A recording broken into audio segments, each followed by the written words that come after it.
इसका अर्थ ये है दाऊ कि हमारा कार्य पूर्ण हुआ, कि हमारे जाने का समय हो गया है। हमारे जीवन का लक्ष्य अब पूर्ण हो गया है।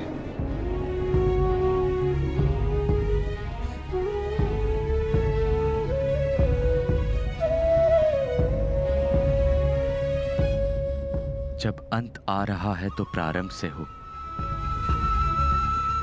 प्रारंभ से ही मैं श्री हरि का सेवक रहा हूं, तो अंत भी उनके चरणों में ही हो।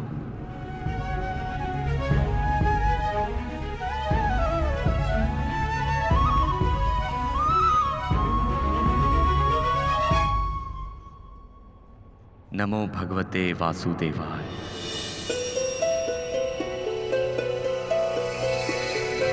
प्रारंभ से हो। प्रारंभ से ही मैं श्री हरि का सेवक रहा हूं, तो अंत भी उनके चरणों में ही हो।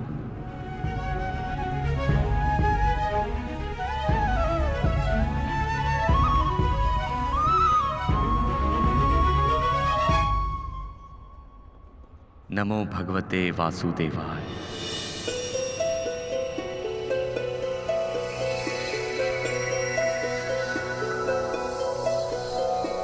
नारायणं नमस्कृत्य नरं चैव नरोत्तमं देवीं सरस्वतीं व्यासं ततो जयम् उदीरयेत्।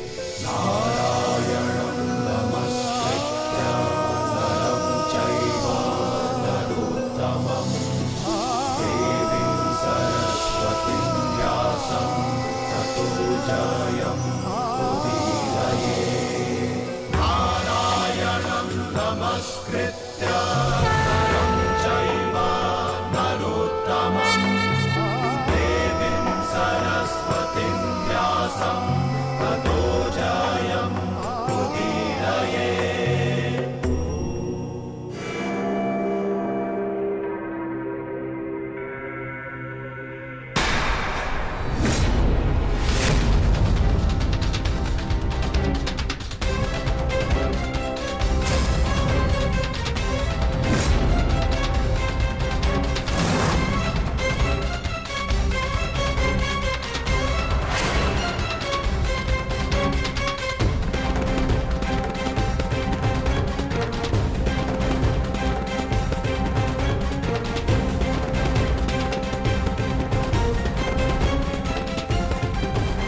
हे ईश्वर, ये कैसा नरसंहार है? कहीं माधव इसी अंत की बात तो नहीं कर रहे थे? परंतु माधव है कहां? माधव कहां हैं आप?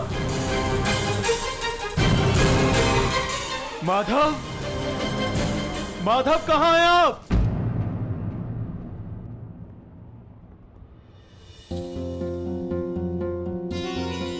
ये तो माधव के चरण चिन्ह है।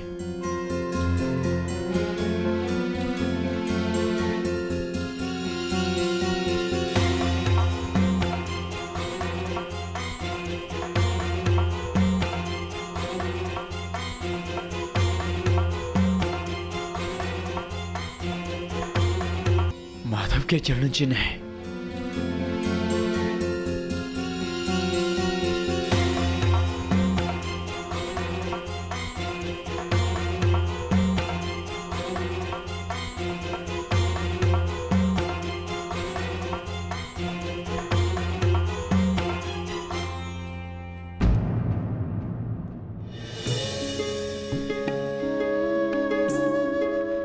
माधव,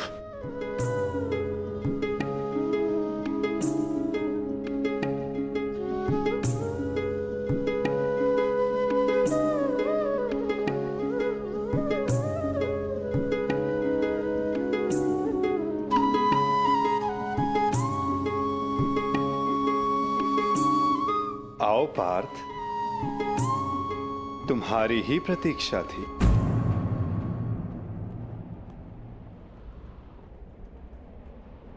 तुम्हें आना ही था, क्योंकि मेरे जाने का समय हो गया है।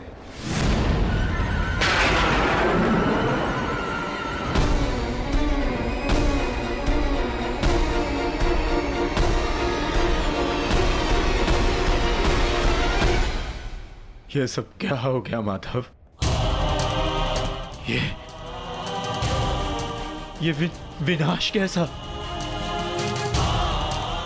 हर प्राणी के जीवन का एक कारण होता है, एक लक्ष्य होता है पार्थ, और उस लक्ष्य के पूर्ण हो जाने के पश्चात उसका सृष्टि में रहना संतुलन बिगाड़ता है। कुरुक्षेत्र के युद्ध में जो शक्ति शेष रह गई थी, वो संतुलन बिगाड़ रही थी पार्थ। जब शक्ति के साथ उत्तरदायित्व का भान ना हो तो मनुष्य पापी बन जाता है, और यादवों के अंत के साथ उस पाप का भी अंत हुआ पार्थ। सदैव स्मरण रखना पार्थ, बिना उत्तरदायित्व के भान की शक्ति सदैव विनाश लाती है।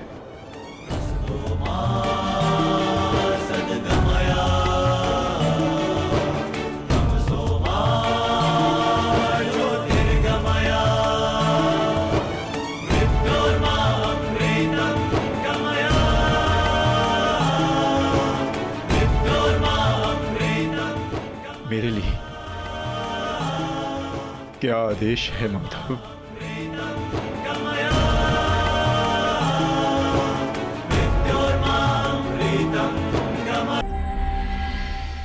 परंतु सागर अब भी प्यासा है।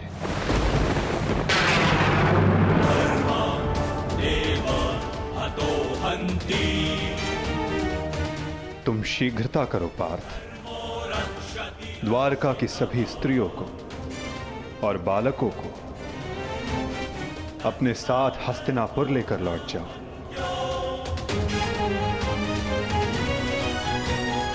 ताकि वो हस्तिनापुर के परिवर्तन का भाग बनकर धर्म के मार्ग पर चल सके, नवीन युग का आलिंगन कर सके। परंतु माधव, आप? आज मैं तुम्हारा सारथी नहीं हूं पार्थ। आज मैं तुम्हारे किसी भी प्रश्न का उत्तर नहीं दे सकता। आज मैं तुम्हारा सखा हूं, एक ज्येष्ठ भ्राता के समान हूं पार्थ। और जैसा मैंने कहा है वैसा करो पार्थ।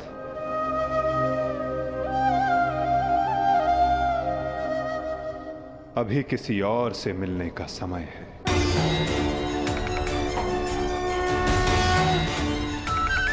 जैसी आपकी आज्ञा। गोविंद हरे मुरारी, हे नाथ नारायण वासुदेवा।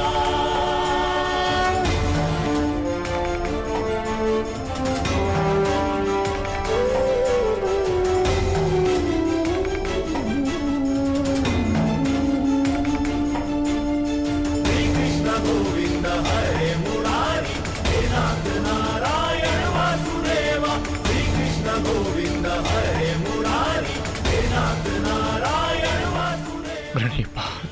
गोविंद हरे मुरारी, हे नाथ नारायण वासुदेवा। श्री कृष्ण गोविंद हरे मुरारी, हे नाथ नारायण वासुदेवा।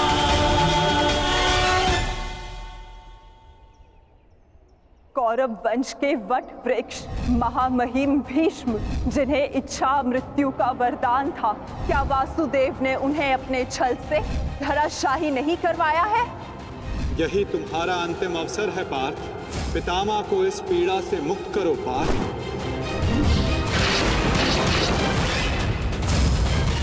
वासुदेव ने द्रोण पुत्र अश्वत्थामा की मृत्यु का छल रचकर आचार्य द्रोण का वध नहीं करवाया है? क्या मेरे पुत्र दुर्योधन की रक्षा कर रहे उसके मित्र कर्ण को छल से नहीं मरवाया है वासुदेव ने? अंगराज को युद्ध का आवाहन दो पार्थ। यदि अंगराज के हाथों में विजय धनुष आ गया तो तुम कुछ नहीं कर पाओगे पार्थ। बाण संधान करो पार्थ। पुत्र दुर्योधन पर युद्ध के नियमों के विरुद्ध जाकर प्रहार किया गया, क्या वो वासुदेव का छल नहीं था?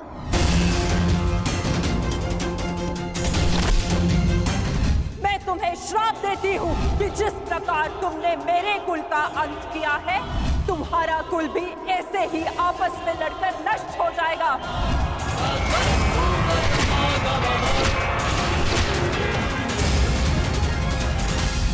एक बहुत ही बुद्धिमान ज्ञानी पुरुष ने मुझसे कहा था कि मनुष्य अपने प्रत्येक चयन का परिणाम स्वयं भुगतता है।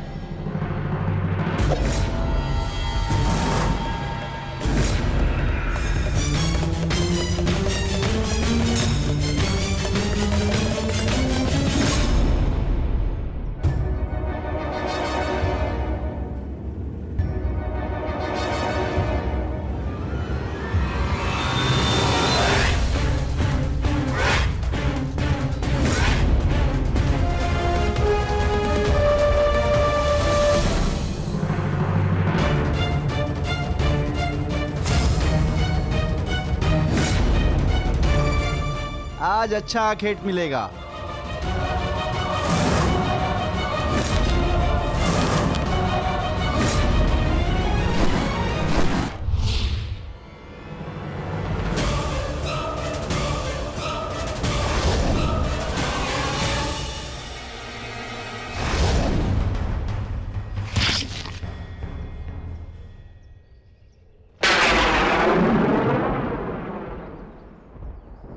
आपका ये बाण मेरा चरण भेद नहीं पाया, परंतु अब से मेरे शरीर का ये भाग सबसे दुर्बल होगा और अब कोई भी बाण मेरे इस स्मरण स्थल को भेद पाएगा और यही मेरे इस देह को त्यागने का कारण बनेगा। आपका स्वागत है कालदेव। माता गांधारी का श्राप अब पूर्ण हुआ।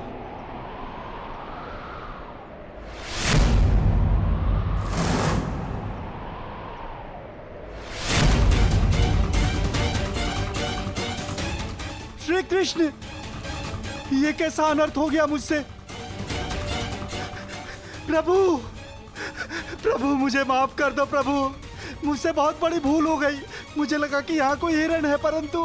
तुम विलाप ना करो व्याध, तुमने कुछ भी अनुचित नहीं किया।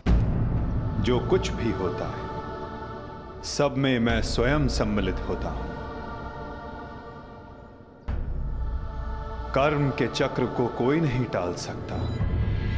त्रेता युग में मैंने जब श्री राम का अवतार लिया था, तब उस युग में तुम वीर वानर वाली के नाम से प्रसिद्ध थे और उस युग में मैंने बाण चलाकर तुम्हारा वध किया था और उस कारण हेतु आज तुम्हारा बाण मुझे आकर लगा है। मेरे जीवन का उद्देश्य धर्म स्थापना था और अब जब धर्म की नींव रखी जा चुकी है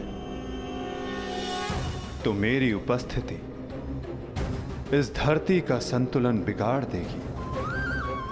हर मनुष्य इस धरती पर एक उद्देश्य लेकर आता है और उस उद्देश्य को पूर्ण करना उसका कर्तव्य होता है। मैंने अपने जीवन का उद्देश्य पूर्ण किया और आज तुमने अपना कर्तव्य पूर्ण किया व्याध। किंतु जब जब धरा पर अधर्म और अन्याय बढ़ेगा, मैं तब तब लौटकर पुनः आऊंगा। मैं जा रहा हूं, किंतु मेरी सीख गीता का ज्ञान बनकर समस्त संसार में शेष रहेगी। वो बालकों की चंचलता में होगी, इस संसार के कण कण में होगी। रूप बदलेगा किंतु मैं सदैव रहूंगा। शरीर का अंत होता है किंतु जो अमर रहता है वो है सीख।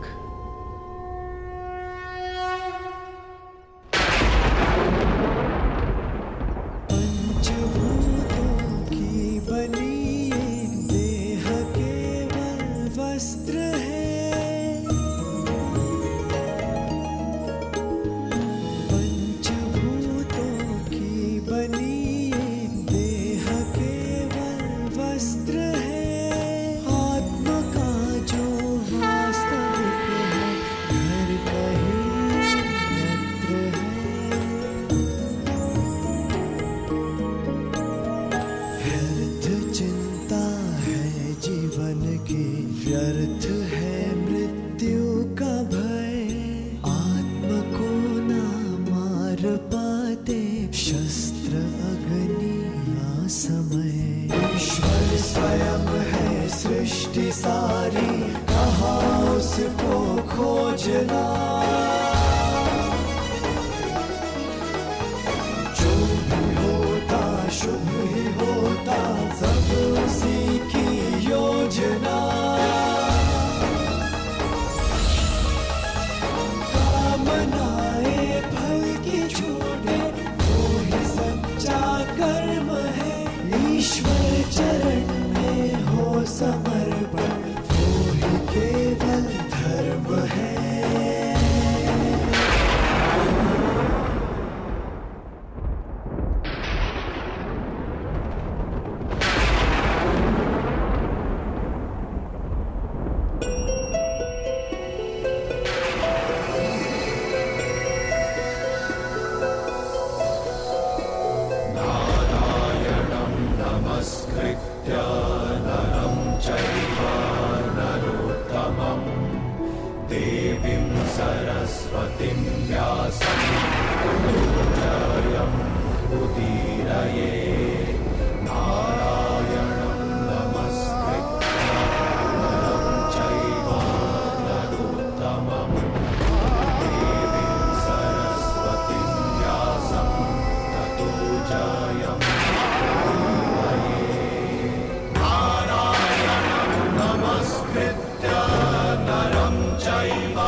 काकाश्री, हम पिताश्री वासुदेव को छोड़कर नहीं जा सकते। ये उनका ही आदेश है लक्ष्मणा। द्वारका का अंत होने को है। उनका आदेश था कि मैं तुम सभी को यहां से हस्तिनापुर ले जाऊं। मैं उनके आदेश का पालन कर रहा हूं और तुम्हारा भी यही कर्तव्य है।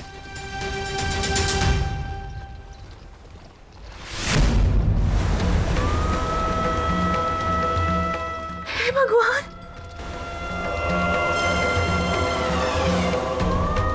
हमारा द्वारका।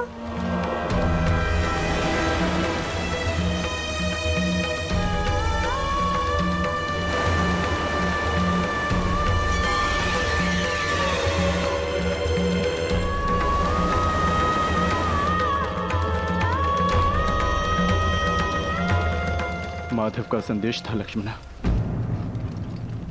कि लक्ष्य पूर्ण हो जाने के पश्चात समापन आवश्यक है, अन्यथा संतुलन बिगड़ता है। सृष्टि अपना संतुलन बना रही है लक्ष्मणा।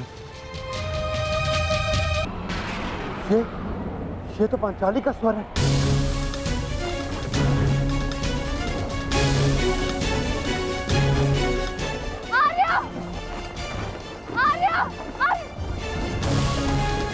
आर्य, माधव।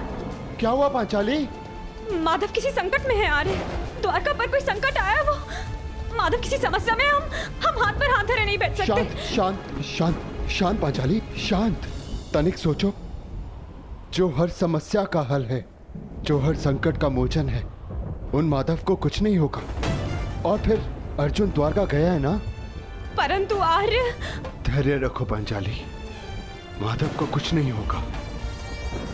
मुझे उन पर पूरा विश्वास है और अपने अनुज अर्जुन पर भी।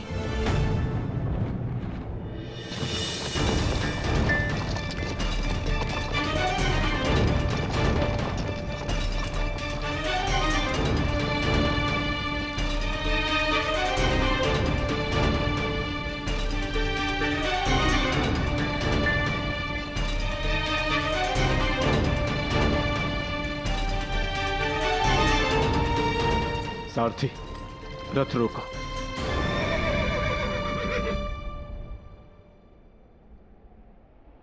ये स्थान सुरक्षित लग रहा है। क्या हुआ काकाश्री? आपने रथ क्यों रुकवा दिया? यात्रा थकान को जन्म देती है लक्ष्मणा। कुछ प्रहर विश्राम कर लेना चाहिए। चलो।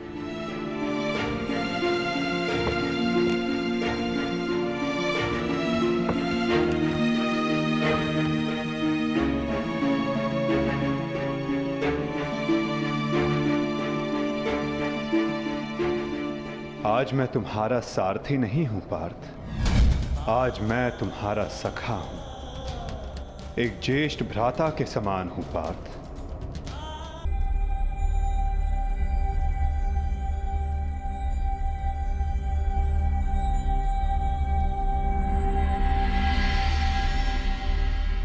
ये सब क्या हो रहा है काकाश्री?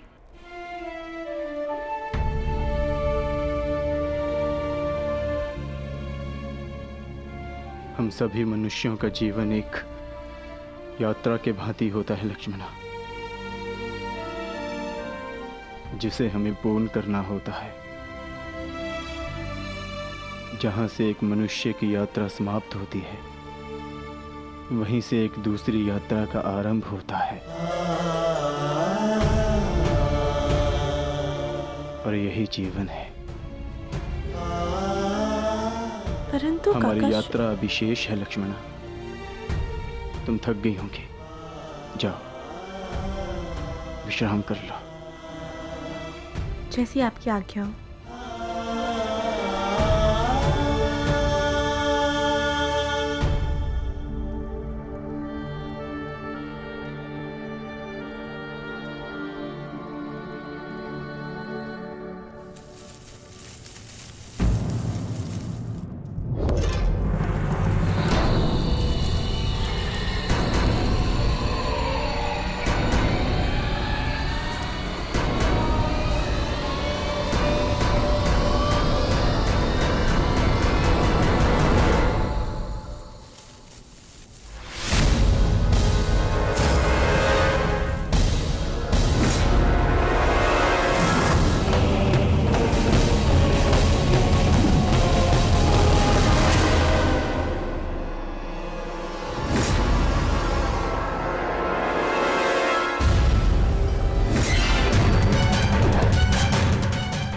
सावधान, पीछे हट जाओ, अन्यथा परिणाम भुगतने के लिए सज्ज हो जाओ। उत्तर दो इसे।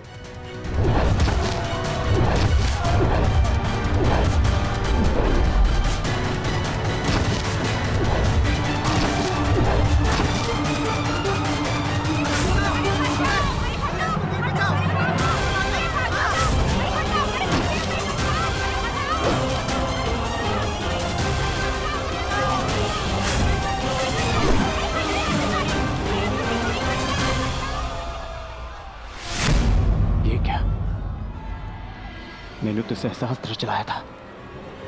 मेरे बाण शस्त्र बाणों में परिवर्तित क्यों नहीं हो रहे?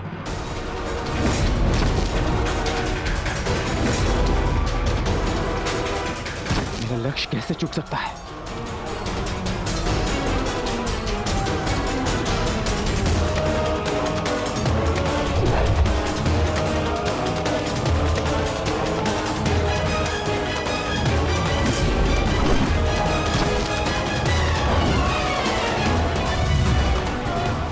पर्वतास्त्र,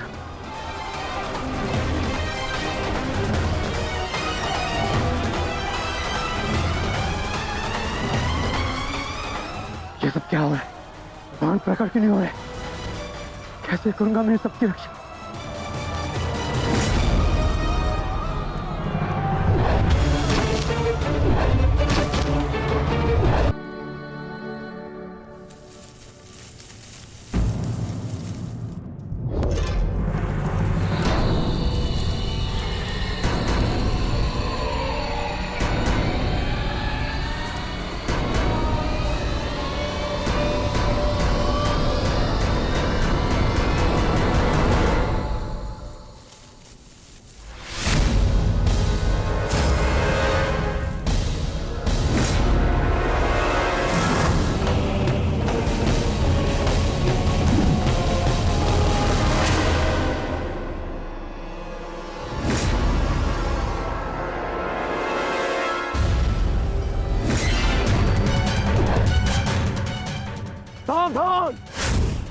हट जाओ, अन्यथा परिणाम भुगतने के लिए सज्ज हो जाओ। ए, उत्तर दो इसे।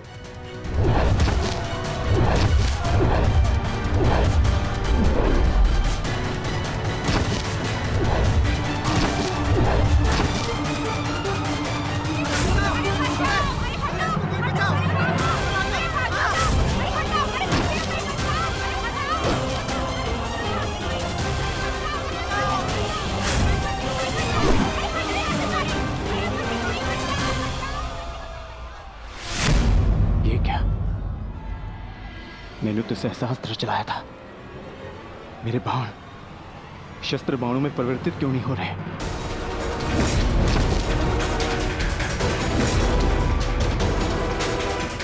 मेरा लक्ष्य कैसे चूक सकता है?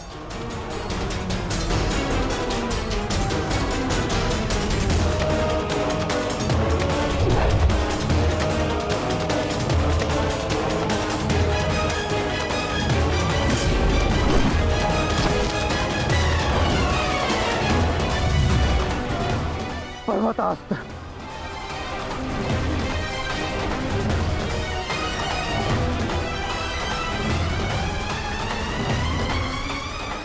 ये सब क्या हो रहा है? बाण प्रकट क्यों नहीं हो रहे? कैसे करूंगा मैं सबकी रक्षा?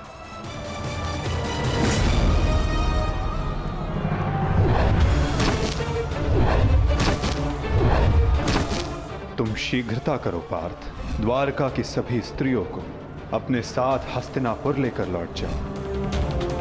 किंतु माधव, मैं आपके आदेश का पालन कैसे करूं? कैसे करूं इन सबकी रक्षा?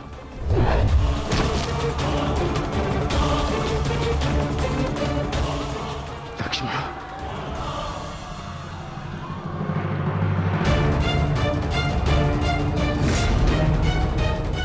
इधर छुप के बैठिए। उठ, उठ, चलो, चल, चल।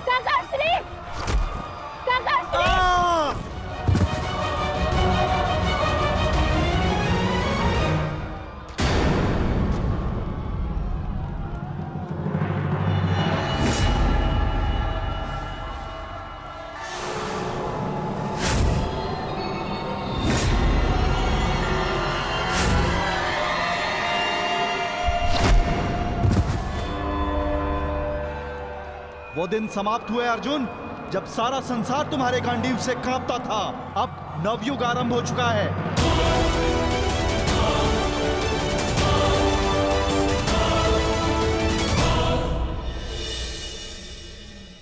मैं समझ नहीं पा रहा हूं ज्येष्ठ, कैसे मेरे बाण अपना संधान नहीं कर पाए? कैसे मेरे गांडीव की प्रत्यंचा टूटी? मेरे रहते हुए मेरी सुरक्षा में आई कितनी स्त्रियों को वो कितने धन को लूट कर ले गया। मैं कुछ नहीं कर सका। मैं माधव के आदेश का पालन नहीं कर पाया जैसे।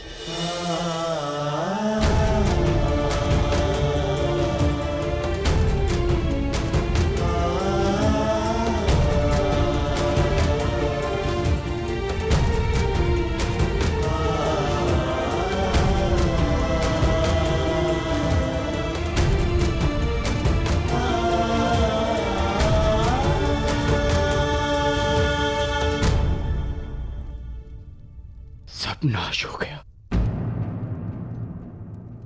कुछ नहीं बचा।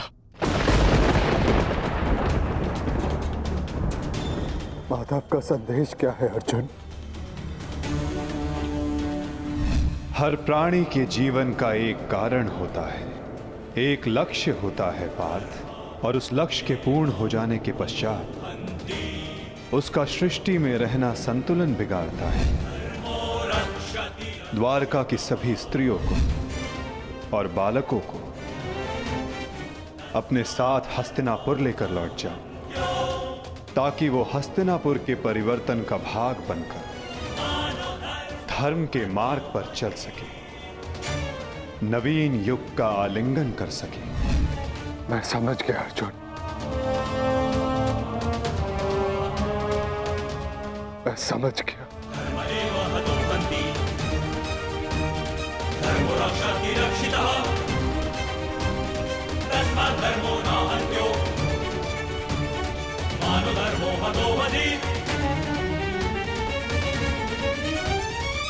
परिवर्तन का समय आ गया है। नई पत्तियों को आने के लिए पुरानी पत्तियों का झड़ना आवश्यक है।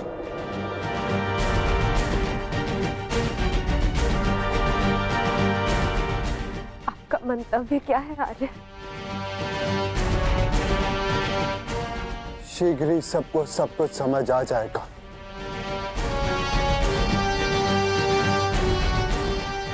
हस्तिनापुर की राजसभा का आह्वान किया जाए। परीक्षित और वृषकेतु को अवश्य बुलाया जाए।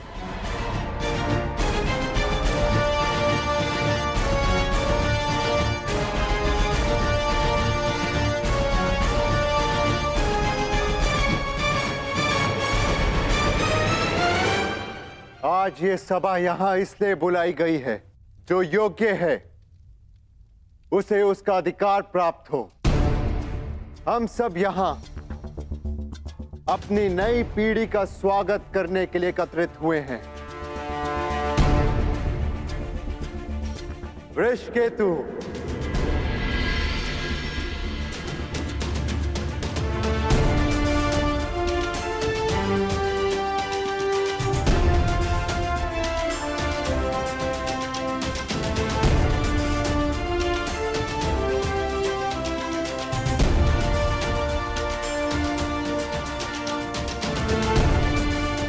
परीक्षित,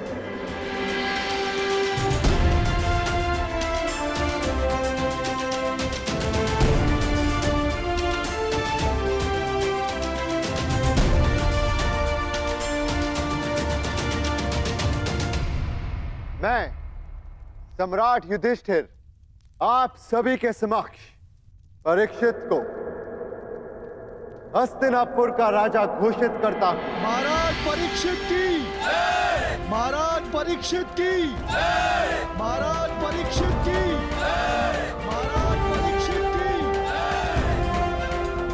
और वृषकेतु को इंद्रप्रस्थ नरेश घोषित करता हूं। महाराज वृषकेतु की, महाराज वृषकेतु की, महाराज वृषकेतु की, महाराज वृषकेतु की।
परीक्षित की, महाराज वृषकेतु की, महाराज परीक्षित की, महाराज वृषकेतु की।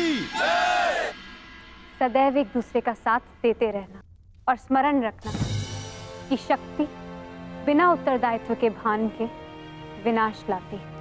सदैव अपना उत्तरदायित्व स्मरण रखना।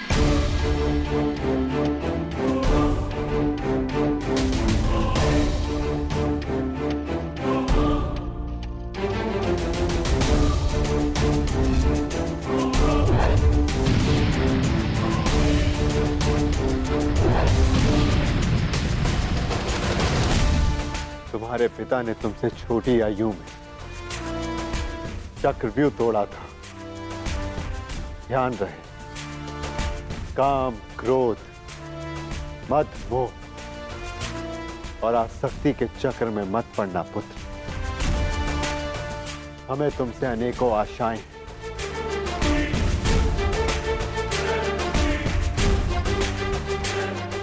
और तुम्हें उन पर खरा उतरना है। मुझे विश्वास है कि मेरे पश्चात परिवर्तन का अध्याय प्रारंभ होगा। तुम्हारे पिता समाज के लिए प्रेरणा थे। तुम भी उनके जैसे सूर्य बनकर चमकना, उनके यश को और भी अधिक उज्ज्वल करना पुत्र।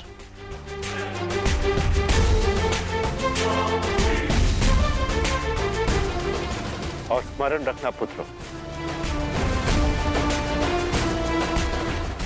मनुष्य का कर्म उसके चुनाव, उसकी नियति का निर्धारण करता है। सदा शुभ कार्य करना। महाराज वृषकेतु की, महाराज परीक्षित की, महाराज वृषकेतु की, महाराज परीक्षित की, महाराज वृषकेतु की, महाराज परीक्षित की, महाराज वृषकेतु की, महाराज परीक्षित की। शौचमिंद्रिय निग्रह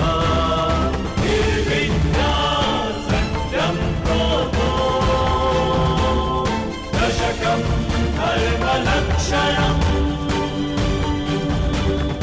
निर्विद्या सत्यं क्रोधो दशकं धर्मलक्षणम् दशकं धर्मलक्षणम्।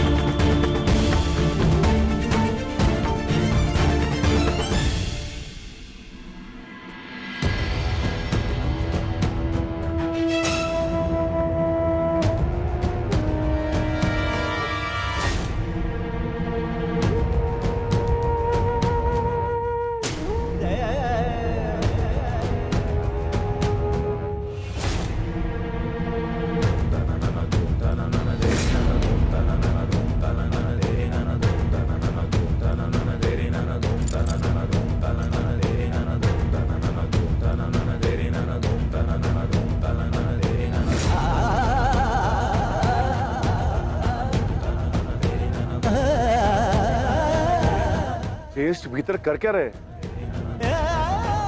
उन्हें भीतर के काफी समय हो गया है, हमें भीतर जाकर देखना चाहिए।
आप इन वस्त्रों में? माधव का संदेश सुनकर भी नहीं समझे अर्जुन। एक समय के पश्चात जब मनुष्य के जीवन का लक्ष्य पूर्ण हो जाता है तो उसकी उपस्थिति सृष्टि का संतुलन बिगाड़ देती है। इसीलिए मैंने यह निर्णय लिया है कि मैं महाप्रस्थान करूंगा।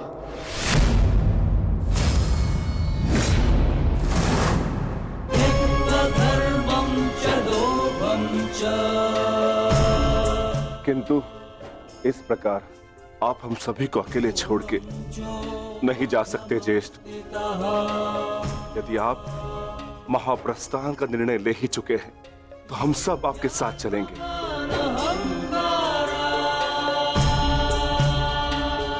क्योंकि जहां आप है ज्येष्ठ, वही हमारा घर है। हाँ ज्येष्ठ, मनुष्य अपनी परछाई के बिना अस्तित्व में कैसे रह सकता है? हम पांचों भाई एक दूसरे की परछाई हैं। हम ना एक दूसरे के बिना रहेंगे और ना ही जिएंगे।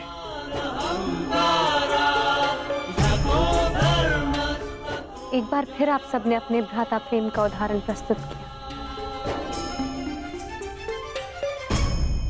किंतु मेरा क्या आर्य?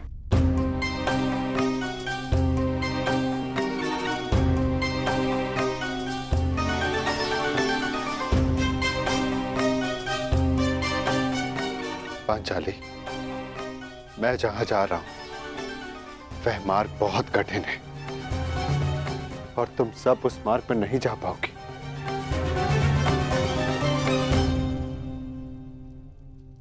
कोई भी मार्ग मेरे जीवन रूपी मार्ग से ज्यादा कठिन तो नहीं हो सकता ना आर्य?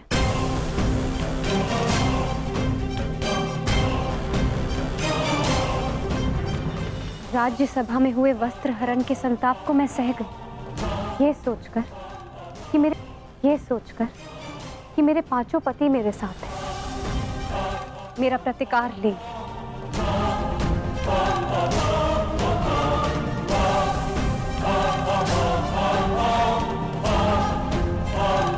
तेरह वर्षों के वनवास और अज्ञातवास को हंसते हंसते काटा, ये सोचकर कि मेरे पति मेरा त्राण करेंगे। मेरे पुत्रों की असमय मृत्यु से कठिन कोई और कंटक तो नहीं हो सकता ना आर्य, परंतु सहा मैंने, क्योंकि मेरे पुत्रों के पिता, मेरे पांचों पतियों का सानिध्य मुझे प्राप्त है। और आज आप मुझे ही छोड़कर जा रहे। माता कुंती ने आदेश दिया कि पांचों भाई आपस में बांट। मैं बटी आर्य, परंतु मैंने आप पांचों को बटने नहीं दिया।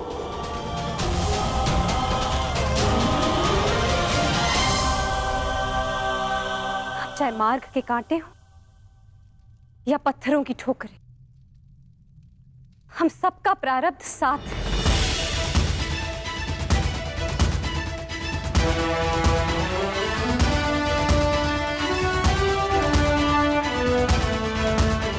और यही मेरा निर्णय है आर्य। आप जहां भी जाएंगे मैं आपके साथ चलूंगी,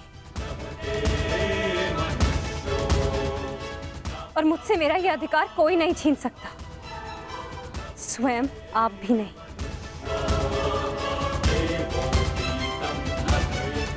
मैं चयन कर चुकी हूं आर्य।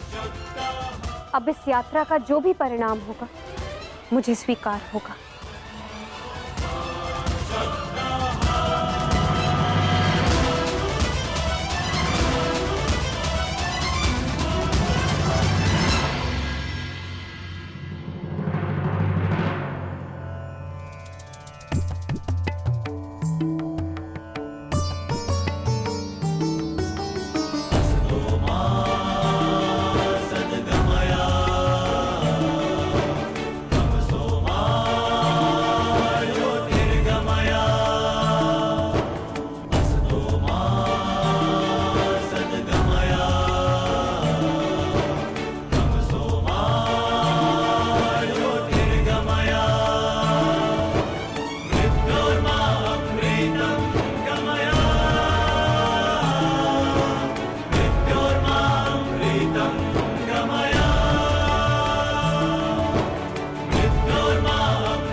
मैंने कौरवों और तुम में कभी भी पक्षपात नहीं किया। यदि प्रिय युधिष्ठिर को स्वीकार है तो हस्तिनापुर नया राज्य बनाने में तुम्हारी सहायता करे, परंतु पुत्र इसके बदले मुझे भी तुमसे कुछ चाहिए। तुम्हारी माता कुंती यही हस्तिनापुर में रहे। आज तक के इतिहास की सबसे बड़ी, सबसे रोमांचक, मनोरंजक द्यूत क्रीड़ा हम सबके जीवन का सबसे बड़ा खेल होगा। पांच की शक्ति दास हो गई दुर्योधन। युधिष्ठिर भी तुम्हारा दास हो गया। जो विजय संसार के सबसे बड़े युद्ध में नहीं मिल सकती थी, वो युद्ध के चाल में तुम्हारी हो गई। वो शेष है द्रौपद पुत्री पांचाली। पांचाली पांचाली पांचाली पांचाली। अब ये द्रौपद पुत्री पांचाली विधिवत तुम्हारी दासी हुई। दुशासन, तुम मेरा अपमान करने वाली उस दासी को अपने इन भुजाओं से उसके बाल पकड़कर खींचकर इस सभा में लेकर आओ। दुर्योधन, तुम अपनी सीमा का अतिक्रमण कर रहे हो। वहीं पूर्ण विराम लगा दो। तुम इस भांति एक स्त्री का अपमान नहीं कर सकते। सावधान दुर्योधन। आप अपनी प्रतिज्ञा की सीमा में बंधे हैं पितामह। आप अपने वचन से बंधे हैं आचार्य। और तुम कर्ण मेरी मित्रता के बंधन में बंधे हो। कर्ण, लीजिए ज्येष्ठ आपका आदेश ना मानने वाली दासी। आओ दासी द्रौपदी, आकर मेरी टंगा में बैठो। आओ। वस्त्र हरण करो इस दासी का।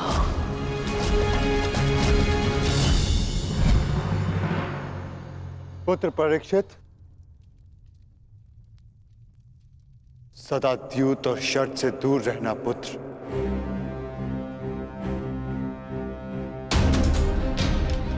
क्योंकि ये मनुष्य को काल के गर्भ में पहुंचा देता।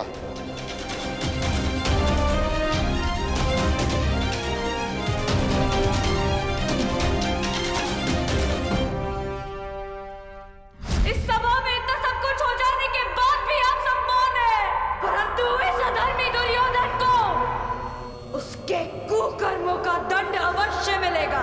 और उससे पहले इस सभा में उपस्थित वो हर व्यक्ति जिसने मौन रहकर ये अधर्म होते हुए देखा, उन्हें उनके मौन रहने का दंड मिलेगा।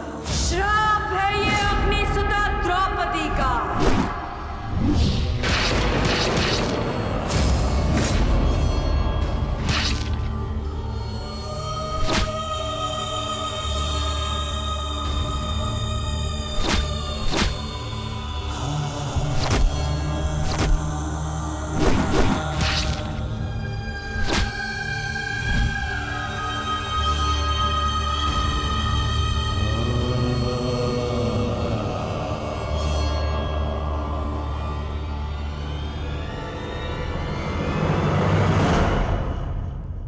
सदा स्त्री का सम्मान करना पुत्र।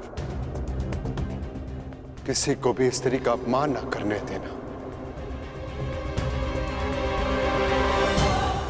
क्योंकि स्त्री का अपमान प्रकृति भी नहीं सहती।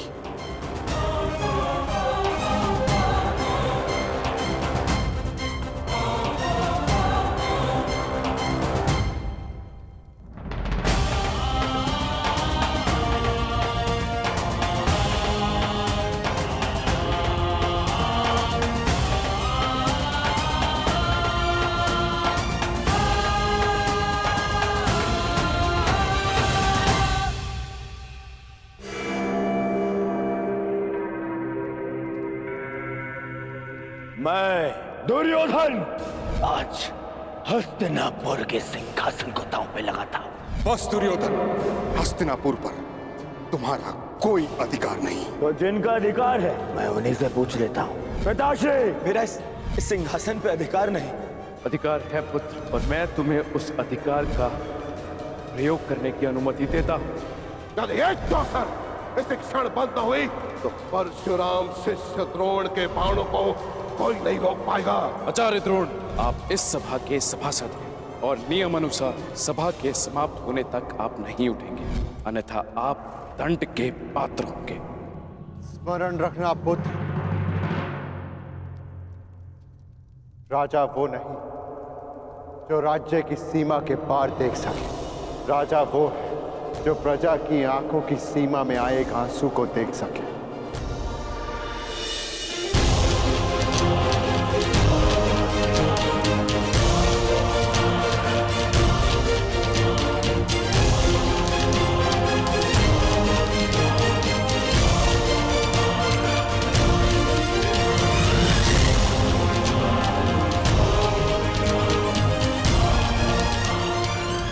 राजनीति का नहीं, सदा प्रजा नीति को ध्यान में रखकर निर्णय लेना पुत्र, क्योंकि यदि प्रजा प्रसन्न तो राजा के मुकुट में जड़े रत्नों को कांटे बनते समय नहीं लगता।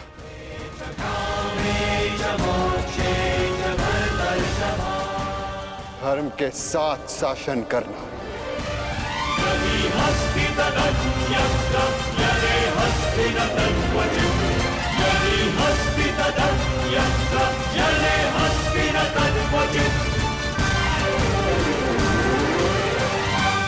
महाप्रस्थान का समय हो गया है।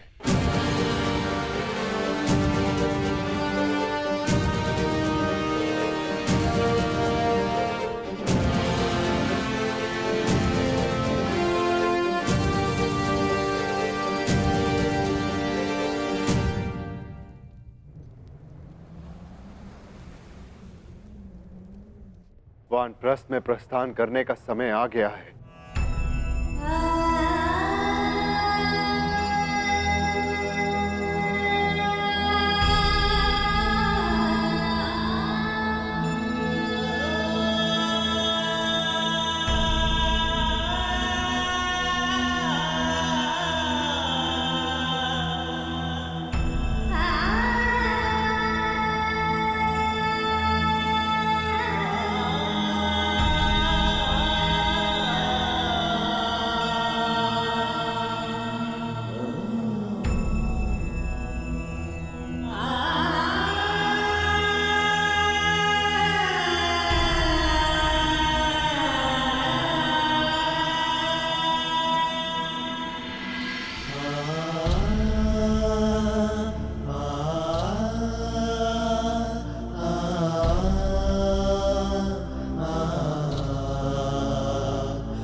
प्रणिपात पिताश्री। दर्यः पुष्टानि सा जनास इंद्र। महाप्रस्थान का अर्थ समझते हो ना पुत्रों?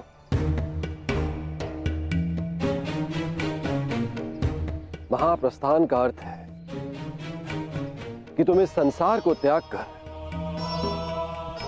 परलोक जाना चाहते हो।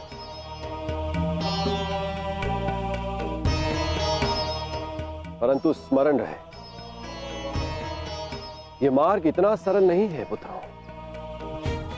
हमारे समक्ष अनेक विपदाएं, अनेक समस्याएं उत्पन्न होंगी।